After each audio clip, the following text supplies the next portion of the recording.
Metro rail আমাদের কর্মসূচির অন্তর্ভুক্ত না, আমাদের শুধুমাত্র রেলপথ এবং সড়কপথ। সরকারের মহল থেকে বা রাজনৈতিক মহল থেকে যে বক্তব্যগুলো এসেছে সেগুলোকে আমরা রুটিন বক্তব্য হিসেবে বিবেচনা করছি, কারণ তাদের রাজনৈতিক জায়গা থেকে তাদের কিছু বক্তব্য দিতে হয়, যেগুলো আন্দোলন বা অপ্রত্যাশিত পরিস্থিতির কে অ্যাড্রেস করে তারা কিছু রুটিন রাজনৈতিক বক্তব্য দেয়, সেগুলোকে আমরা রুটিন রাজনৈতিক বক্তব্যই ধরছি।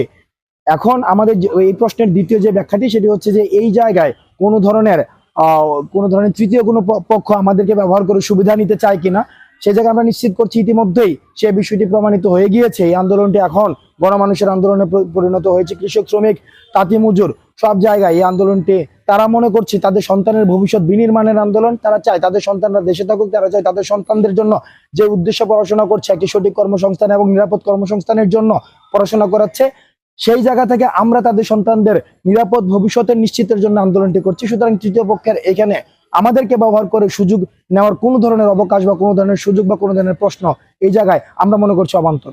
কোটা যে সংস্কার, এই সংস্কারটি 5%ই হচ্ছে যুক্তিযুক্ত।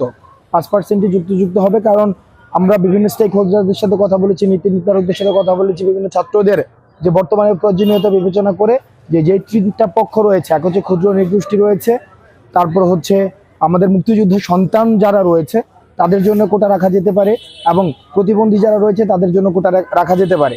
সেই জায়গাগুলো থেকে মিলিয়ে আমরা মনে করছি কখনোই কোটা কখনো মেধাকে ছাপিয়ে যেতে পারে না, এবং সেই জায়গা থেকে 5% কোটাকেই সর্বোচ্চ 5% কোটাকেই আমরা যৌক্তিক মনে করছি। আমাদের আন্দোলনটা তো আজকের আন্দোলন না, আমাদের যখনই 5 জন যে রায়টা করা হয়েছে তারপর থেকে বিভিন্ন বিশ্ববিদ্যালয়ের সাথে আমরাও সমন্বয় করেছি, কোনো বিশ্ববিদ্যালয় আমাদের সাথে সমন্বয় করেছে, এবং আমাদের বাংলাদেশের প্রত্যেকটি বিশ্ববিদ্যালয়ের সাথে আমাদের সমন্বয় হয়েছে, এবং লাস্ট পর্যন্ত আমরা দেখেছি বুয়েট হচ্ছে আমাদের কার্যক্রমেও আমাদের সাথে সংহতি প্রকাশ করেছে।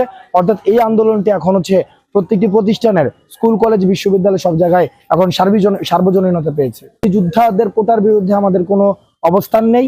মুক্তিযোদ্ধাদের কোটার বিরুদ্ধে, মুক্তিযুদ্ধ কোটার বিরুদ্ধে কারো অবস্থান থাকতে পারে না, তাদের সন্তানদের কোটার বিরুদ্ধে কারো অবস্থান থাকতে পারে না, কিন্তু তাদের যে পরবর্তী প্রজন্ম নাতিপুতি রয়েছে সেই কোটার বিরুদ্ধে আমাদের অবস্থান, অর্থাৎ যেটাকে আমরা পোষ্য কোটা হিসেবে আমরা জানি, এই পোষ্য কোটার বিরুদ্ধে আমাদের অবস্থান সবসময় ছিল, এবং এই বিশেষ করে এই কোটার বিরুদ্ধে আমাদের অবস্থানটা থাকবে। এবং আমরা চাইবো এই কোটা সহ অন্যান্য যে অযৌক্তিক কোটাগুলো রয়েছে সেগুলোকে বাতিল করে দিয়ে বাকি কোটাগুলোকে যৌক্তিক সংস্কারের মধ্যে নিয়ে আসবে। ইতিমধ্যে আমরা এই আন্দোলনের সার্বজনীনতা পেয়েছে, এবং এই আন্দোলনটি গণমানুষের আন্দোলনে পরিণত হয়েছে, এবং এই আন্দোলনের যৌক্তিকতা নিয়ে আর কোনো মহলে কোনো ধরনের প্রশ্নাতীত ভাবে আন্দোলনটি একটি যুক্তিযুক্ত আন্দোলন। সেই জায়গা থেকে আমরা মনে করছি এখনো পর্যন্ত যে কর্তৃপক্ষ বা পলিসি মেকার যারা রয়েছে তাদের থেকে আমরা এখনো পর্যন্ত দায়িত্বশীল আচরণ বা দায়িত্বশীল মন্তব্য পাইনি। তবে আমরা আশা করছি নির্বাহী বিভাগ থেকে আমরা অতি শীঘ্রই আমরা একটি দায়িত্বশীল আচরণ বা দায়িত্বশীল একটা পদক্ষেপ আমরা পাবো। আগামীকালের যেই শুনানিটা হবে সেটা হচ্ছে 18-র পরিপত্র বহাল নিয়ে শুনানিটা হবে। এখন আমরা ক্লিয়ার করতে চাই যে 18-র যে পরিপত্রটা ছিল এটা ত্রুটিপূর্ণ পরিপত্র বলেই সেটাকে হচ্ছে হাইকোর্ট সেটাকে স্থগিত করেছে। এখন সেটাকে যদি আবার পুনর্বহাল করা হয়, আবার কিছুদিন পরে আবার একটা সংক্ষুব্ধ পক্ষ হয়তো সেখানে আবার সেটাকে রিড করতে পারে, সেটা আবার বাতিল হতে পারে, আবার 2024 আসতে পারে। আমরা চাই না 18-এর পুনরাবৃত্তি হোক, 24-এর পুনরাবৃত্তি হোক, সেটা স্থায়ী সমাধান সেটা নির্বাহী বিভাগই হচ্ছে সে স্থায়ী সমাধান দিতে পারবে। সেই জন্য আমরা নির্বাহী বিভাগকে বারবার অ্যাড্রেস করছি, এবং আগামীকালের যদি কোনো ঘোষণা আসে ইতিবাচক বা নেতিবাচক কোনো ঘোষণা, সেটা মানে আন্দোলনকে প্রভাবিত করবে না।